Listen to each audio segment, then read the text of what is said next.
The vibration of change, that magical place where life shifts from struggle to ease, from stagnation to forward movement, from old ways of being to new ways of becoming. Yes, it can seem rather elusive to get there, but when you are in it, you feel it down to your very core, and it can positively affect everything in your life, from your relationships to your health and well-being, from your career path to your abundance, from the quality of your inner connection to the fullness of your self-expression. Here on the Christine Upchurch Show, we explore ways to get into that vibration of change with experts in the fields of consciousness, psychology, spirituality, health, healing, and science. Are you ready to step into your vibration of change? Hello, everybody. Welcome. So glad you're joining us here today, live on KKNW AM 1150 in the Seattle area, transformationtalkradio.com from around the world, or of course on Facebook Live. Or you might be watching after the fact on one of the dozens of podcasts it sends up or on my YouTube channel. But wherever and whenever you're joining us from today, I'm so glad to have you here. We do the show because of you. This is my part of my service to the world, and I'm so grateful that you've joined us. But before we move forward with the show, I want to say hello to the people behind the technology. There at Transformation Talk Radio is Jacob. Hi, Jacob. Hey, Christine. How are you doing today? I'm doing well, thank you. How are you? Doing very well, enjoying the weather and looking forward to the holidays coming up here. Yeah, and I understand you're going to be seeing some sunshine for sure this holiday. That's right. I'll be down in Tallahassee, Florida with my wife and her family for our first Christmas as a married couple, and looking forward to the beach. That's wonderful. That's wonderful.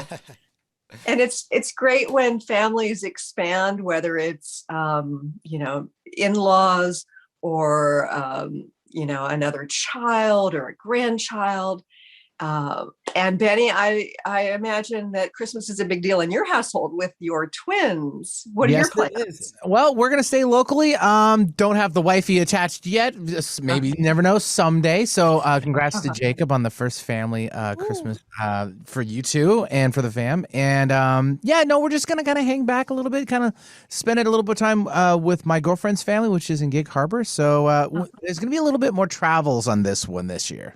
But not quite as far as Jacob. No. But I like to drive. I'm a driver guy, so it doesn't matter. Yeah. It works out. And it's much better that way because then you aren't reliant upon weather so much. Other schedules, whether we're talking about a ferry schedule or a flight schedule or a train schedule. I mean, someday when I can say I have to gas up the jet or, someday, Christine, then I'll I'll toot my horn then. Yeah, and I want to ride on your jet when you get there. More the merrier, sure. Oh, Jacob's in too.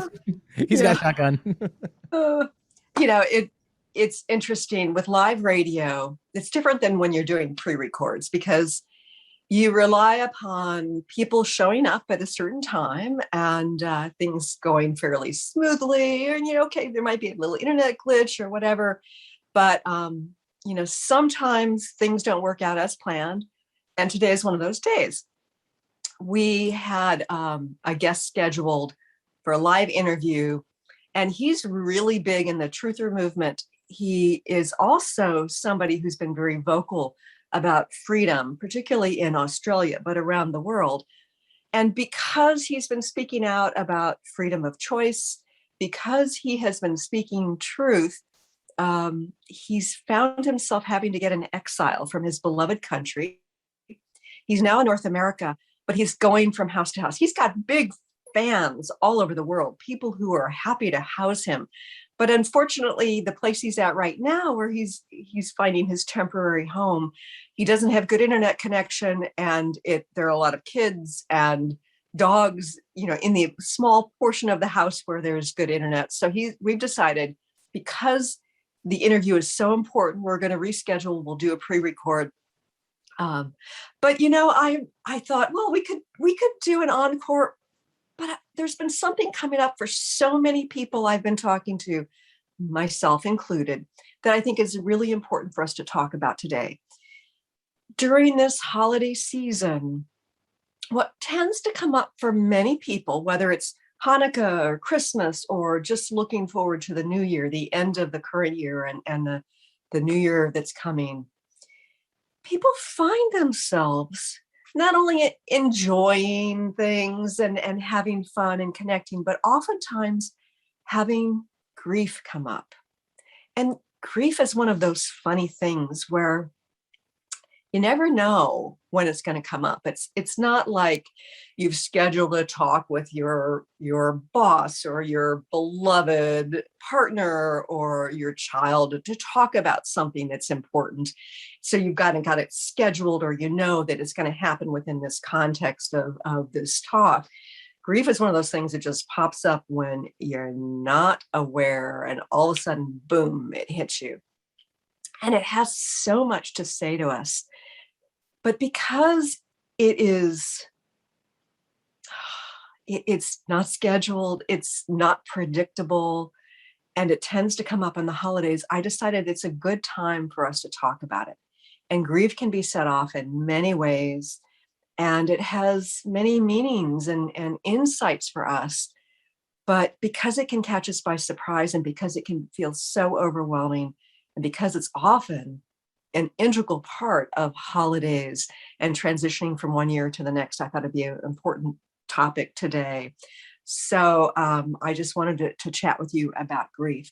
And by the way, I'm curious about the kinds of grief that other people experience. What might be coming up for you? And although I've got lots to talk about, I'd also welcome call-ins. We don't often take calls on this show. It's not generally the format, but because my listeners, my viewers are so important to me, if you have something that you want to share and you're brave enough to share it on air, no pressure here.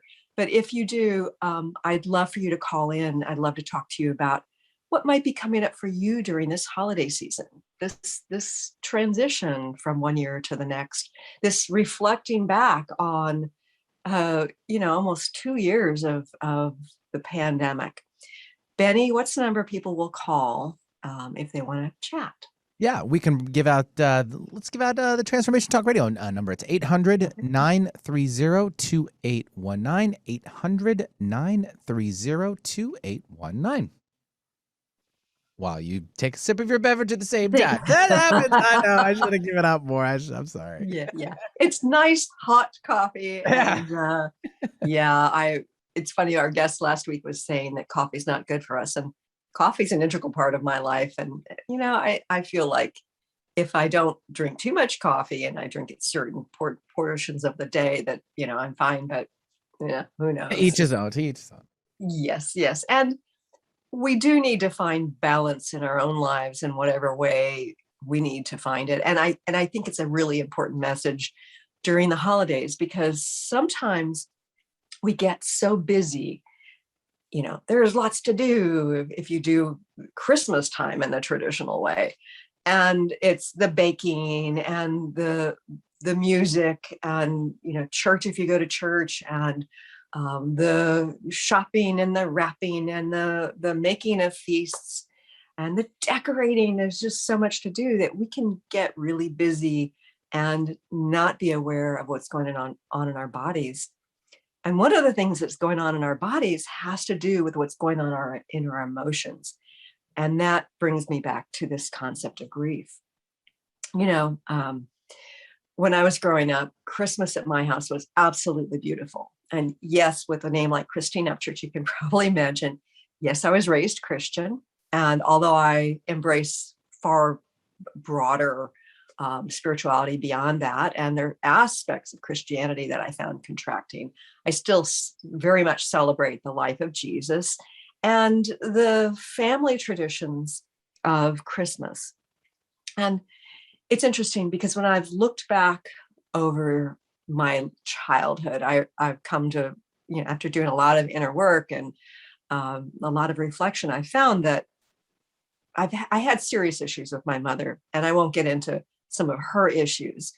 But interestingly enough, during the Christmas season, my mother showed up magnificently. She made the home beautiful. She baked wonderful things. She cooked wonderful meals. She was an integral part of the choir at church. She played music in the house. And the traditions that she brought into the home were absolutely wonderful. And I got wonderful gifts at Christmas time. And the thing is, I felt such love from my mother and my father at Christmas time. But it's been kind of interesting to me as an adult, particularly since my parents have passed away, and I've reflected more and more on our relationship and the love that they showed me, and the ways in which they couldn't show love because of their own issues. And it's brought up an interesting kind of grief for me and at moments, because when I feel the wonderful love and appreciation from my mother in particular during the holidays, I reflect back and realize how loved I felt. It brings up for me the ways in which at other times of the year, I don't want to say she fell short. She's human, she was human. Ways in which I didn't feel loved, that I felt less than, that I brought up feelings of unworthiness.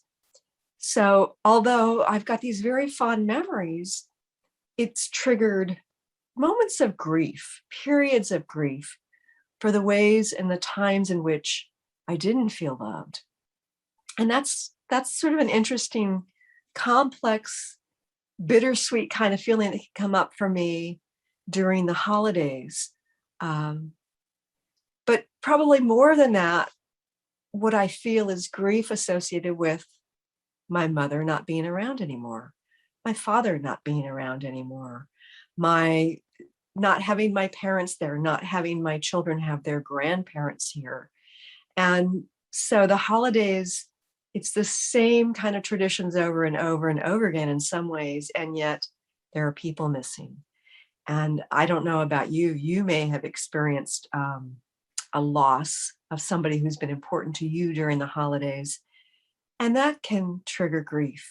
And I tell you, for those of you who live in the Seattle area, Molbach's. Molbach's is this wonderful nursery. I think it's the biggest one in the state of Washington. People come from all over. People come from Oregon. I've heard of people coming from Alaska just to come to the place. And it's beautiful at Christmas time. And it's been a tradition of mine to go there at Christmas time with my kids, because we get to see all these trees decorated, and it's gorgeous, and it's very festive, and it's just fun to shop. My mother loved to go there.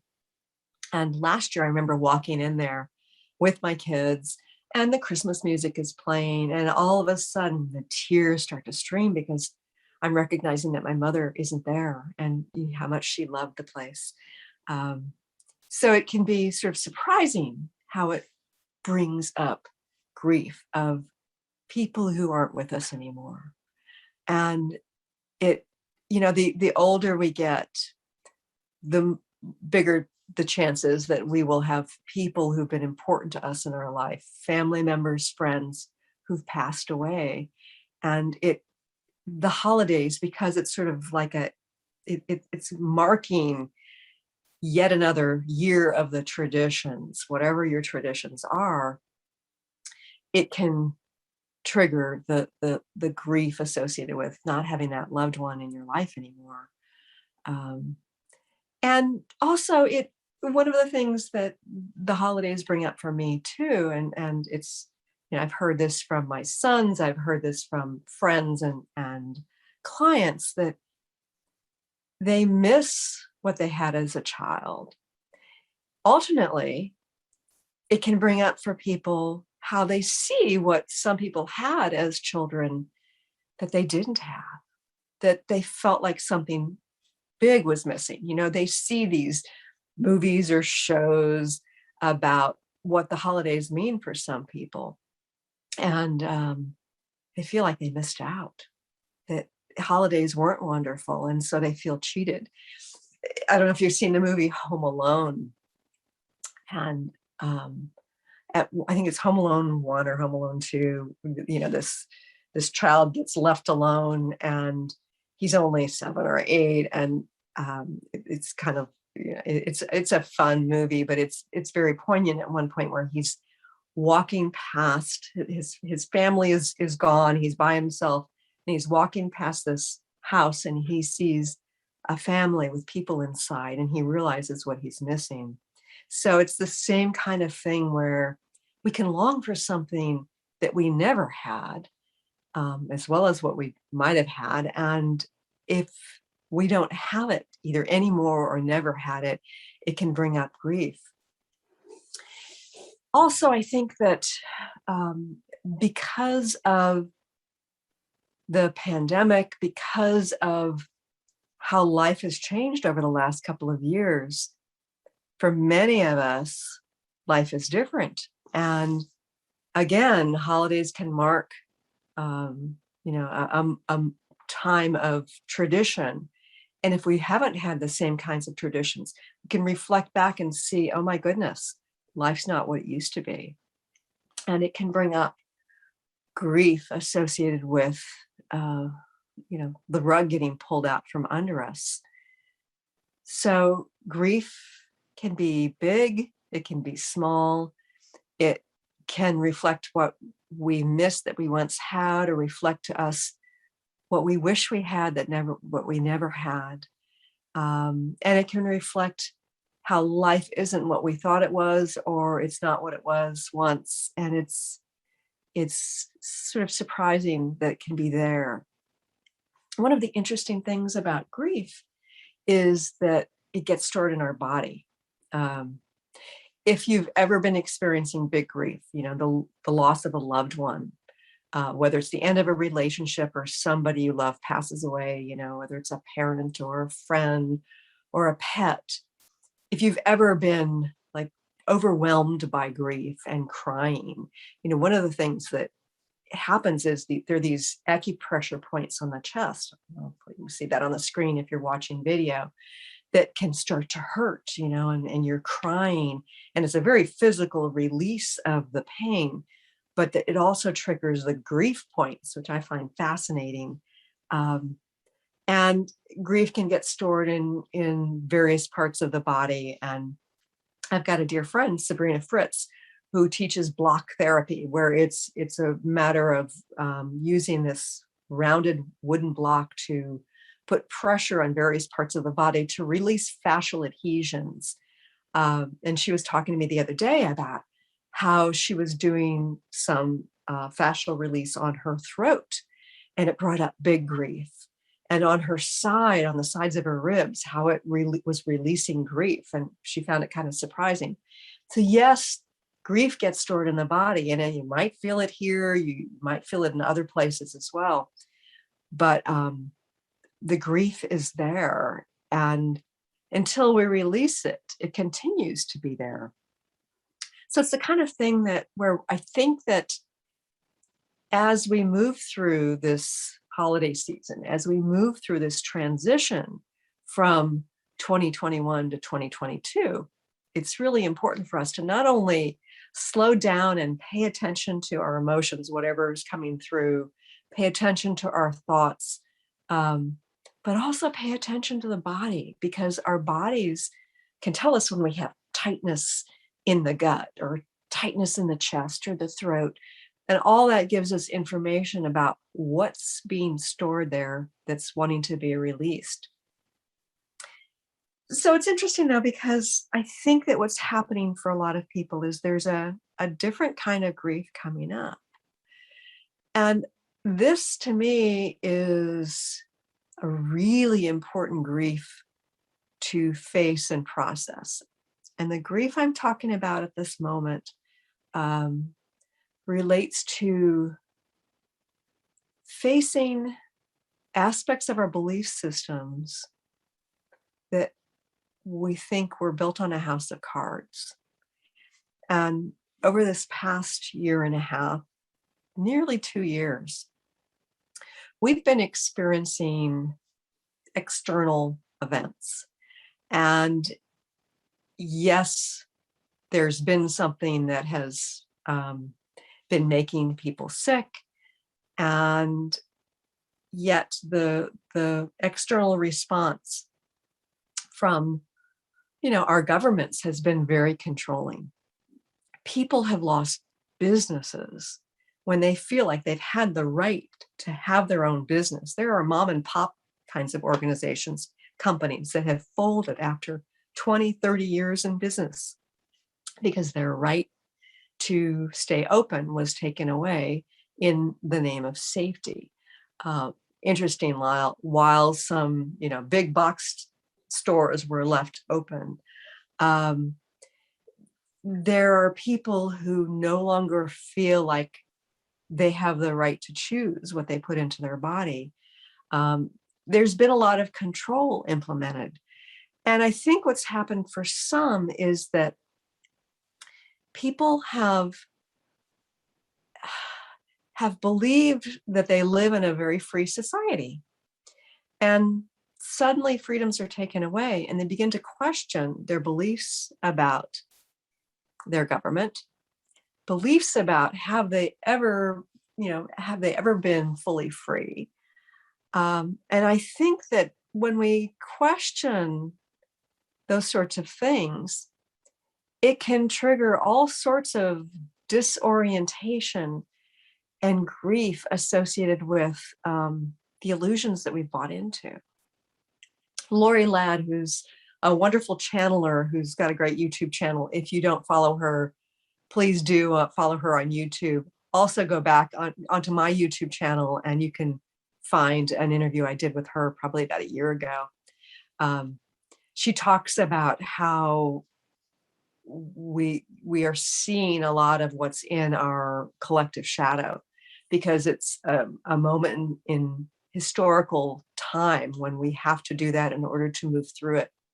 And, she says that we've had this illusion of freedom and sovereignty that we're having to face was an illusion. And it's the sort of thing where when we start to question our beliefs, whether it's about, what's going on in our world or perhaps within the context of a relationship, maybe you've had a long-term relationship and you begin to face that it's not really built on love, that there's great dysfunction, there might be control involved, there might be some sort of abuse, but involved. When you start to wake up to that kind of thing, you look at your belief system and say, wow, I bought into this illusion that I was loved, that I was loving this person, that there was this mutual love and respect, when in fact it was conditional, which isn't love. It was transactional, which isn't love. And when we begin to face the illusions we've bought into, that too brings up a type of grief. And it's the sort of thing where when we begin to grieve, it's a matter of releasing, obviously when we're crying, it's a physical kind of release. But the grief that comes up is something for us to observe, to, not only be aware of, but to process on some level. It might be on an emotional or intellectual level or combination of the two. It might just be a physical release. And always there's an energetic component when it releases. But what happens is once we release it, we're no longer the same person on the other side because there's a portion of us that's been lost. And so experiencing grief is an opportunity to let go of a piece of us that no longer is supposed to reside within us, that no longer is supposed to be a part of us, that it's a matter of letting go, which is an opportunity to receive much more. And I want to talk about the energetics of grief and how it relates to manifestation on the other side of the break that's coming up. But again, I want you to have an opportunity to call in and share with our listeners if you've been experiencing some sort of grief, if the holidays are bringing something up for you, because people learn through story. And it's an opportunity to connect and share your story. Again, Benny, can you share the number with our listeners and viewers? Sure, would be happy to. 800-930-2819. 800-930-2819. Okay, we'll see you on the other side of this break. Back in a few moments.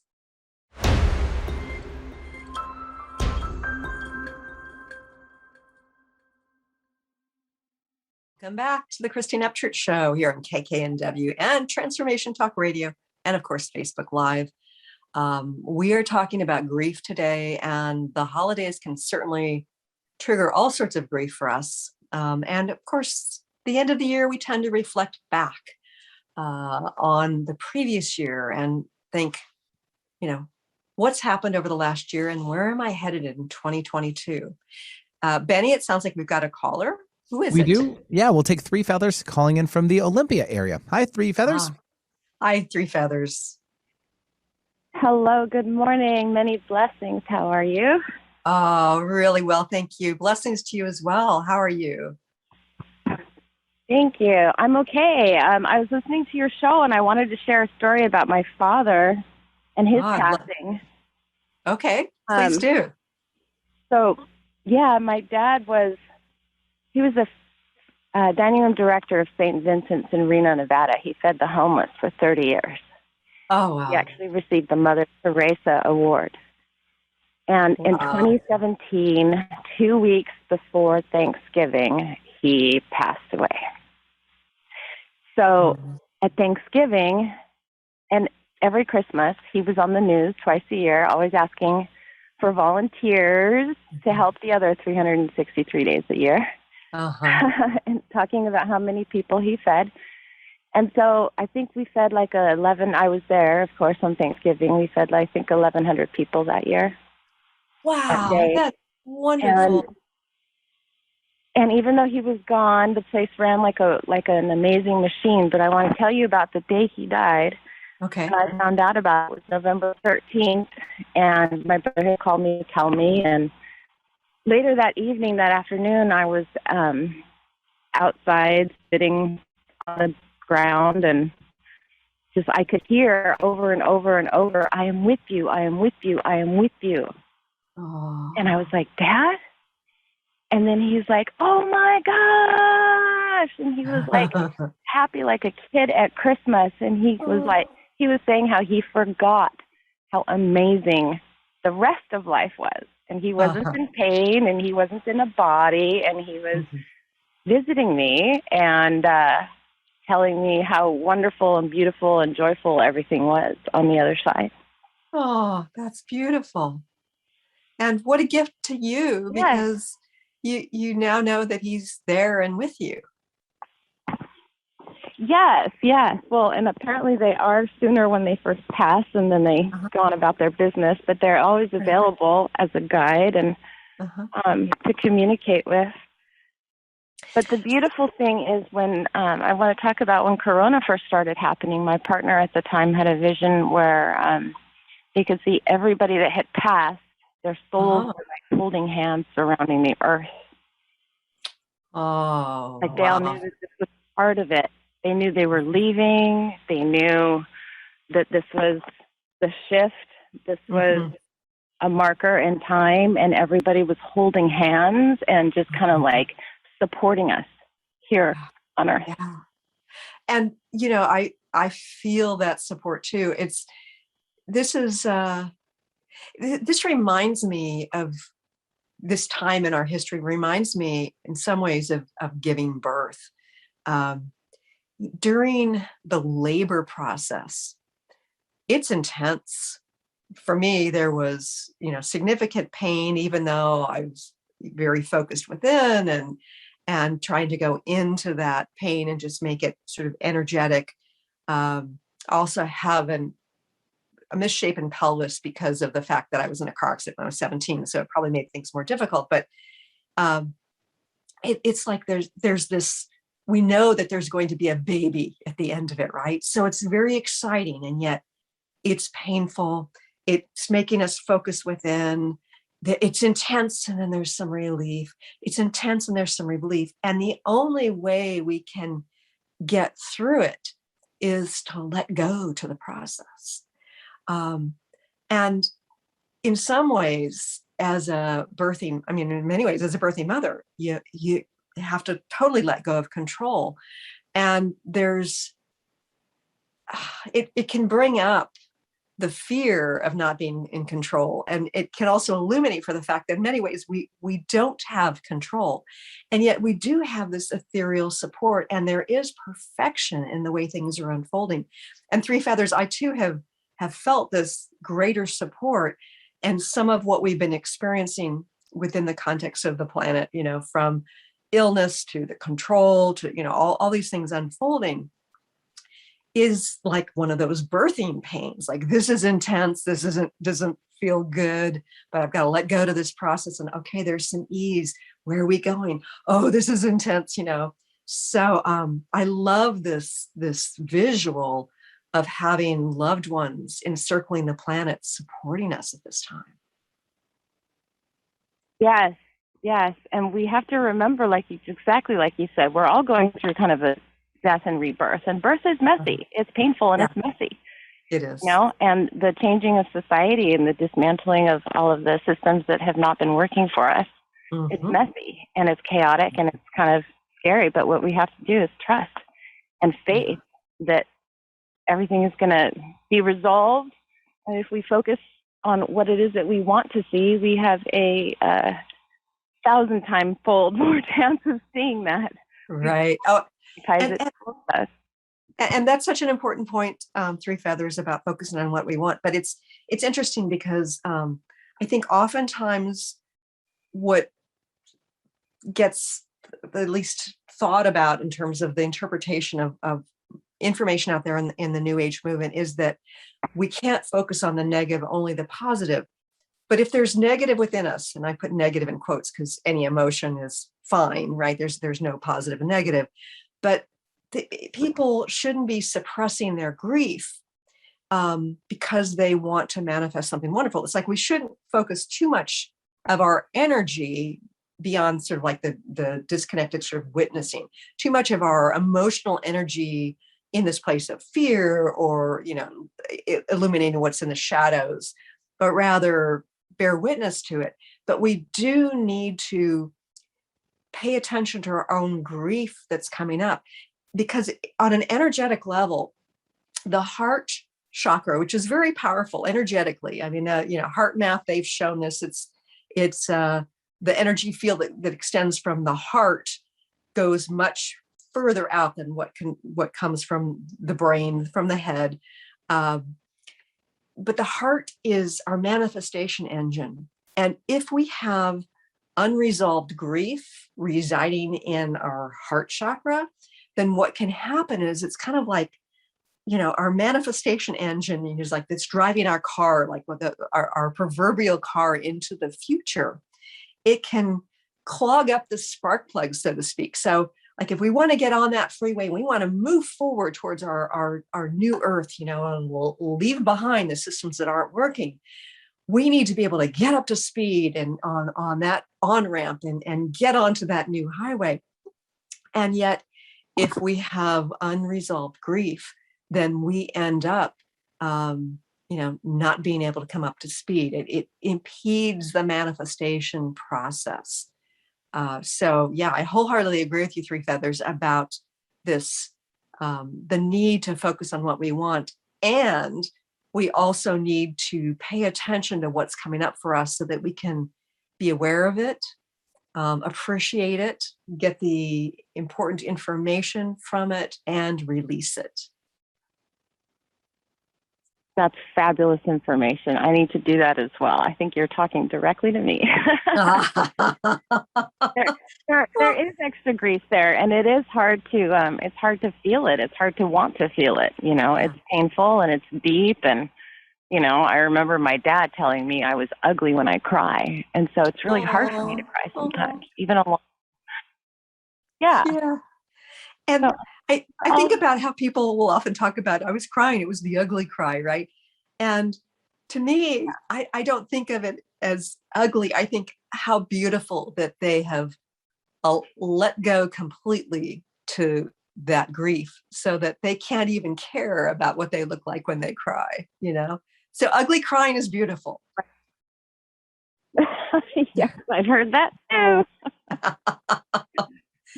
Yeah. You So so much. let me ask you a question, since it sounds like your father was a wonderful man. As you grieved the loss of him, and yes, you know, he may still be around, or at least when you want to access your connection to him, you still lost him in the 3D realm.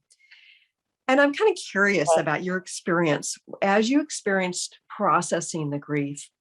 Did you find yourself paying any attention to ways in which your father fell short, or didn't fulfill your needs?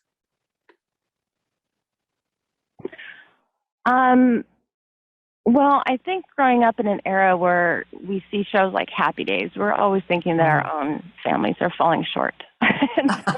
True. No, because they're not Happy Days, and it's not June Cleaver, and Yeah. and we're realizing, you know, we've all been kind of dumbfounded, thinking that that's the way it should be, and that everything is wrong in our own families, and they're all, at some point, something seems to be dysfunctional or hidden or secret or not going well, you know, and I think we just do the best that we can. And, you know, I had already grieved many years before that my father wasn't the father I thought I needed, I wanted, or was supposed to have, according to society and TV. But he was what he was, and he did what he did. And you know, in the end, he was helping hundreds and hundreds of people, and he was walking his path. And he told me about the miracles, and I was telling him about the miracles. When I walk my path, things just kind of fall into place. And it's all about trust. And like, he had to make so many meals for hundreds of people without knowing what the ingredients were going to be until the day before.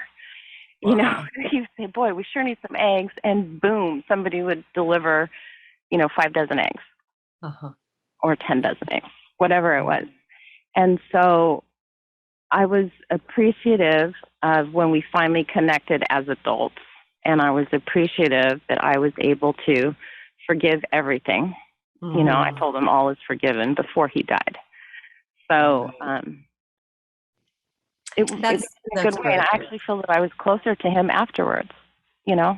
And so that's why I didn't have a catastrophic mourning. I'm sad that I can't talk to him anymore or see him or hug him, but we weren't that close, and we lived in different states. So I feel like I'm closer to him now. He's over my shoulder when I cook a new recipe. He's wondering what I'm doing. Oh, I love that. I love that. You know, it's interesting because with my father, you know, as a child, I really wanted to be like my father. And I know that in a roundabout way, I was trying to get his approval. Gosh, I remember if he had fried eggs for breakfast, I wanted to have a fried egg for breakfast.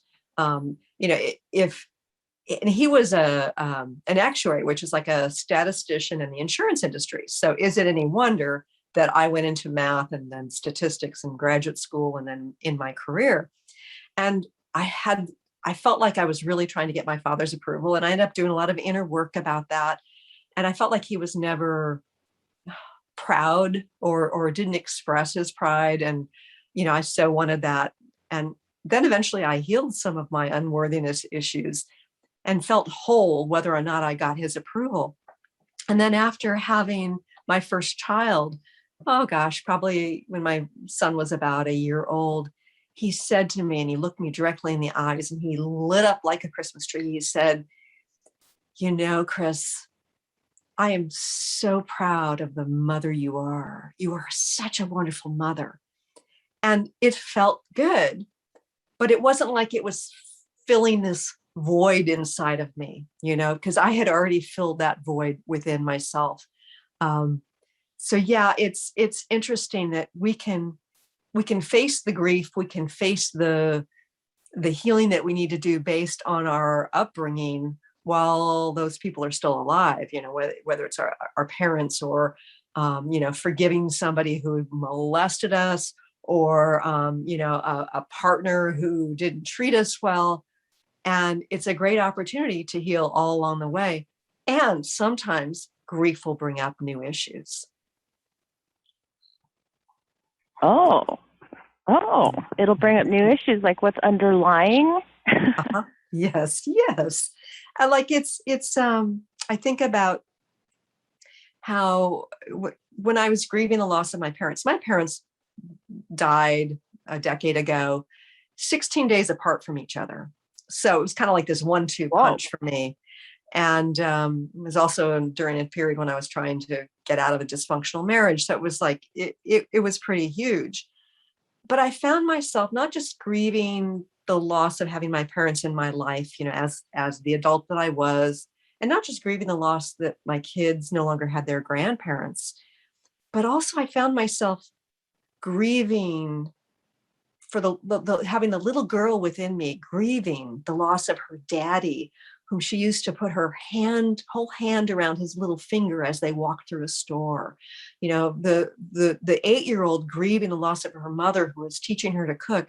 So all these different aspects of myself from the various ages and stages had to grieve the loss of my parents and face the ways in which, I wasn't getting what I needed from them, but then also after releasing some of that grief, being able to welcome the love that was coming through from them. And, one of the ways in which the love came through was my mother, who, had her limitations.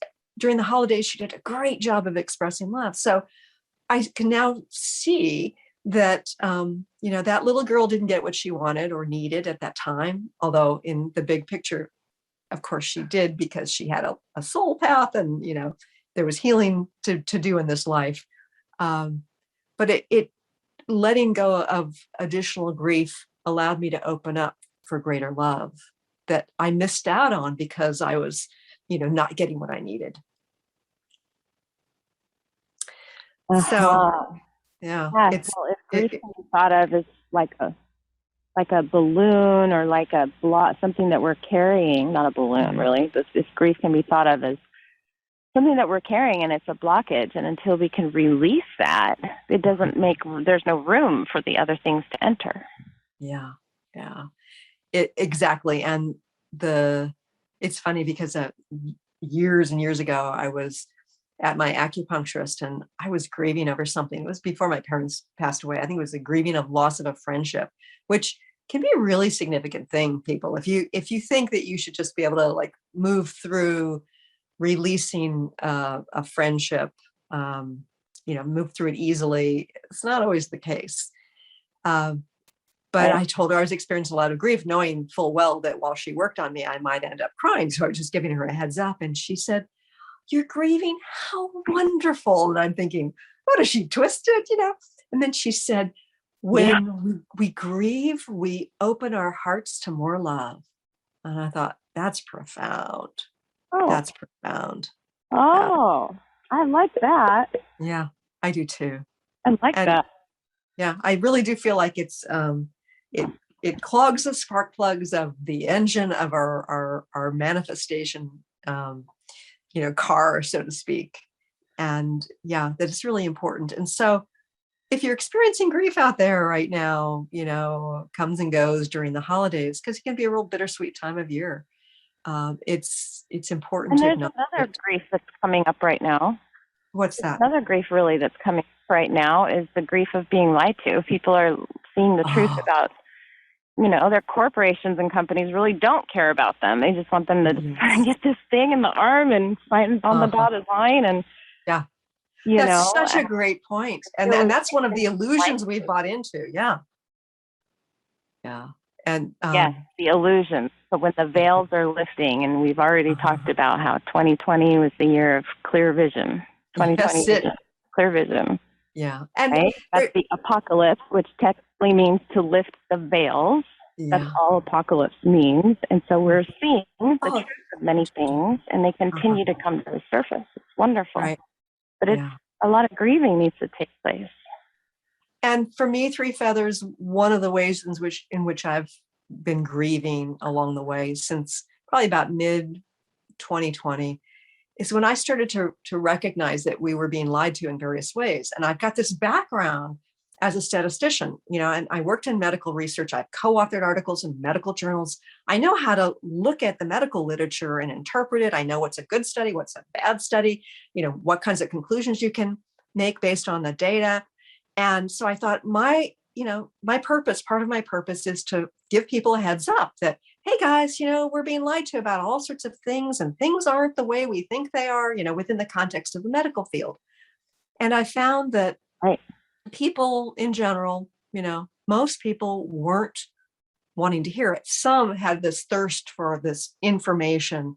But to see other people in their belief systems and have that structure impenetrable, that they're not going to change their minds. And of course, it's not up to me or anybody else to determine what they're going to believe and what they're not going to believe. But I've got frustrated and realized, I can't wake somebody else up.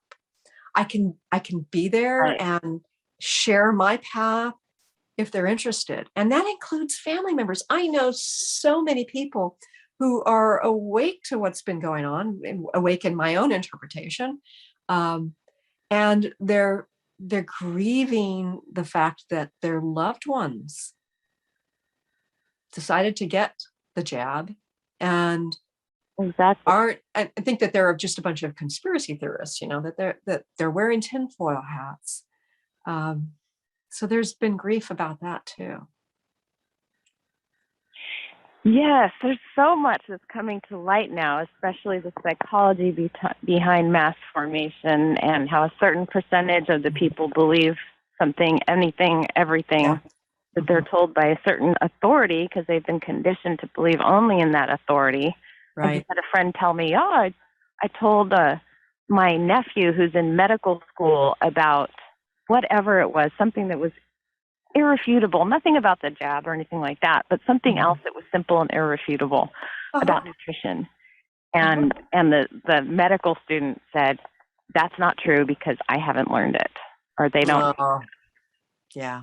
And then we learned that the AMA, or American Medical Association, is really just big pharma, and they're teaching you how to treat a symptom with a drug. That's all the doctors really are memorizing. And it's sad, but...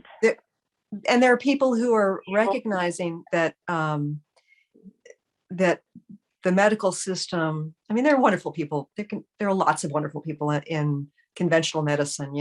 I've experienced, a situation where I absolutely needed to get my gallbladder out. I was in a critical situation and a lot of pain, a lot of toxicity. I'm so grateful. I had this team of angelic support, I have great respect for a lot of people in conventional medicine, but because of the power structure within that, just like there's a power structure within the government, the power structure in conventional medicine is such that sometimes they're led astray. Often they're led astray by either big pharma or by the head of their hospital that's getting paid certain ways when they do certain things, not getting the money when they do other things. They're maybe in better interest of the patient. So I've got great compassion for it. But that system of control is something that we need to look at. And, I've known for a long time working in alternative healing that there are huge downsides to that. But I think that we need to, we're going through this process of devolution, so to speak, where we're going to need to have illuminated for us the ways in which these systems are not working, whether it's the government, whether it's how our community gets our food or water, whether it's the medical system, whether it's even the family structure or our educational system. We're going to have to see what is true and what's not true, illuminate the shadow behind the untruths and allow things to fall apart so that we can manifest what it is we desire. Yes, and I think it's really important to for all of us to really think from the heart, use our heart brain. Like you said, the heart sends way more signals to the brain than the brain does to the heart. The heart is our soul speaking, and it tells us what's right. It tells us what's good. And so if we can just think that when we create something, if it's not good for everyone, then it's not good. Yeah. And that is the way that a community functions. We have a common unity. And yet we have to be really careful to trust our inner guidance, to remain sovereign, because that whole narrative about doing what's right for the community is getting used against our good sense, used against us in a variety of ways. So I think that what's really important. I mean, like introducing this medical treatment, if it's not good for everybody, then it's not good. Yes. If you just look at the side, the adverse, that's what I mean. When you're creating something, you're doing something, this transhumanism or whatever that's coming, if it's not good for everybody, then it's not good. Yeah. And is it fair that some people should die so that other people can live? Because that's sort of the choice that's been put forth. Three Feathers. Oh my goodness. Really, I'm so grateful you called today, because you've got wonderful insights, and I've enjoyed my conversation with you. And I think our listeners have gotten something out of it too. Great. Well, wonderful. I was glad to be of assist, and you always have wonderful guests, and your show is always very poignant and on the spectrum of light. And love you for it. And it's one of my favorite shows. Oh, great. Thank you. And sending love to you as well. And you clearly are awake. And you have to be careful on the show exactly what we say. And I know you honored that. Probably going to be starting a BitChute channel so that I can speak freely. I've already had the opportunity on the Academy of Divine Knowledge to do interviews and to speak my truth there. There's strange times, but we did a great job sort of navigating in a way where we probably won't get censored. And I thank you for doing that as well. Fabulous. Yes, can I invite you to check out my Three Feathers Walks with Medicine page on Facebook. The tag I've got on there, the very first post, is a prayer for humanity. If we could give that a listen, maybe. I call it my meta prayer. Wonderful. Thank you, Three Feathers. What you do. And I want to thank our listeners and viewers. And I just want to reiterate that during this time of traditions, whatever your traditions may be, given this time of heading towards the end of the year and reflecting back, I hope you'll slow down enough to pay attention to what's going on emotionally, what's going on in your mind chatter, what's going on in your body, what's begging to be recognized, to be appreciated, to be processed and released, because letting go of the grief that is within is a way to open the heart to receive so much more love. Thank you for joining us here today, and I look forward to talking to you again soon. Thanks so much for tuning in today. If you'd like to empower yourself to step further into your vibration of change, please visit my website at ChristineUpchurch.com, where you can learn more about my insights, upcoming events, and private sessions.